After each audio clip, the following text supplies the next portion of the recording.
নমস্কার, দীপা স্টার্লিং চ্যানেলে আপনাদের সবাইকে স্বাগত। আজকে আমি বানাবো চিংড়ি মাছের একটি পুরনো দিনের অসাধারণ স্বাদের রেসিপি। রেসিপিটা বানাতে খুবই কম সময় লাগে আর উপকরণও খুব অল্প লাগে।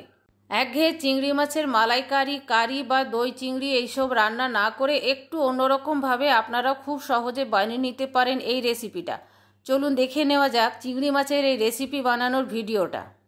এই রেসিপিটা বানাবার জন্য আমি এখানে 300 গ্রাম চিংড়ি মাছ খোসা ছাড়িয়ে ভালো করে ধুয়ে রেখেছি আর নিয়েছি একই পরিমাণে 300 গ্রাম টক দই। শুকনো কড়ায় 1 টেবিল চামচ মেথি ভেজে নেব। মেথিটা লাল লাল করে ভেজে নেব।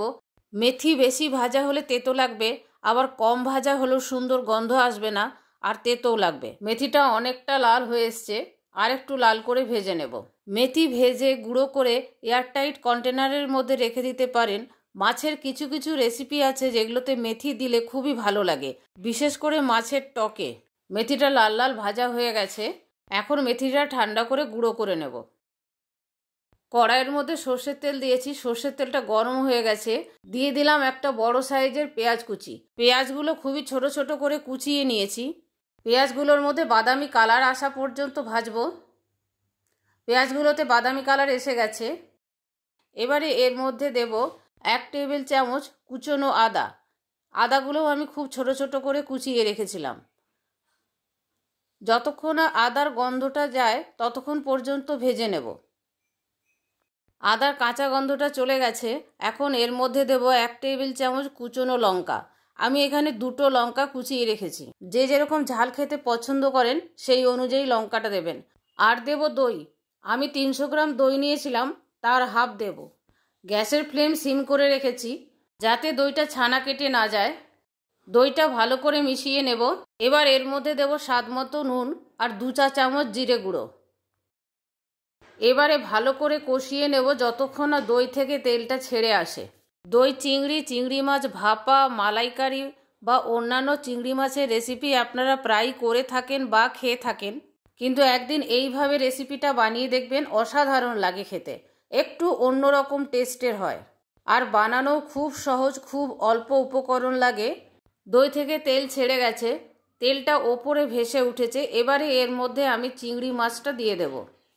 এই রেসিপিটা বানাবার জন্য চিংড়ি মাছ আগে ভেজে নেবার কোনো প্রয়োজন নেই, একই সাথে চিংড়ি মাছটা ভেজে নেব। চিংড়ি মাছ ভাজার সময় জল ছাড়ে। চিংড়ি মাছটা দেখুন আস্তে আস্তে জলটা ছাড়তে শুরু করেছে। চিংড়ি মাছ থেকে পুরোপুরি জলটা ছেড়ে গেছে। এবারে এর মধ্যে ভেজে গুঁড়ো করে রাখা মেথিটা দিয়ে দেব। আরও কিছুক্ষণ কষিয়ে নেব। মাছ থেকে যে জলটা বেরিয়েছিল সেটা অনেকটা শুকিয়ে গেছে। এবার এর মধ্যে বাকি টক দইটা দিয়ে দেব। টক দইটা ভালো করে মিশিয়ে নেব। গ্যাসের ফ্লেম সিম করা আছে। আমি পেঁয়াজগুলো ভেজে নেওয়ার পর গ্যাসের ফ্লেম সিম করে দিয়েছি। এই রেসিপিটা বানাবার জন্য হাই ফ্লেমের প্রয়োজন হয় না। এবার এর মধ্যে দেব 1.5 চা চামচ চিনি। দই অনেকটা আছে, টেস্টের ব্যালেন্সের জন্য চিনি একটু বেশি দিতে হবে এই রেসিপিতে। চিনিটা ভালো করে মিশিয়ে নেব। এবারে 5 মিনিট রান্না হতে দেব। সেদ্ধ হওয়ার কিছু নেই, সেই জন্য ঢাকা দেওয়ারও প্রয়োজন নেই। 5 মিনিট পরে দেখুন কালার কি সুন্দর এসছে আর গন্ধও খুব সুন্দর বেরিয়েছে।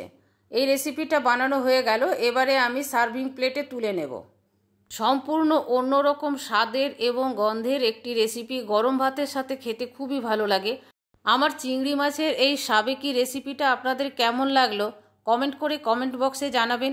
ভালো লাগলে প্লিজ একটা লাইক করে দেবেন, শেয়ার করবেন আর সাবস্ক্রাইব করে বেল আইকনটা টিপে দেবেন পরবর্তী নোটিফিকেশনের জন্য।